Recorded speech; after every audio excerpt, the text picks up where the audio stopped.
this point, we come to the altar of incense. Now, everybody's going to tell you the altar of incense is praise, the worship, right? And it's always going 24/7. It's the representation of worship. But I want to talk about what happens to the priest at this altar. Here's the deal.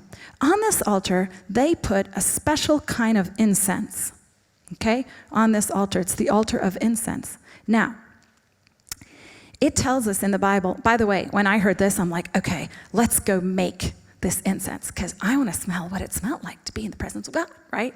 But then I'm like reading, and then it says, and you're not allowed to make this, right? And I'm like, oh no. Like literally, it's like by death or something, you'll be cut off. Like this is very stern. You are not allowed to use this combination of spices to make for yourself perfume and wear it on an everyday basis. Now, there's a bunch of stuff we could talk about that, about not selling out your anointing and all kinds of other stuff. But specifically about this, think about the priest, the guy that gets to put that stuff on that altar and take care of that altar. Spend his time right there.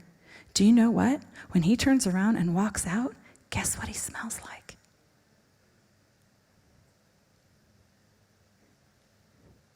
Those spices, that mixture, that's our worship that we're putting on that altar. The more time we spend doing that, and I'm not talking about hours of doing it necessarily, although that's a great thing if you're not married and you don't have 3 kids that need you, like some of us in this room, or however many you've got, you're needed, This is not all the time. I'll tell you one thing, I've learned that I can be in that altar of worship even when I'm driving my kid to gym. Everything I do, I can turn every act of my life into worship. When I'm making sandwiches, when I'm washing the sheets, I don't know. It is with a heart attitude, God, this is my worship to you. I want to be at the keyboard. I want to spend hours at the keyboard, trust me. It's the most wonderful place to spend time with him. But the practicality of life doesn't make it so.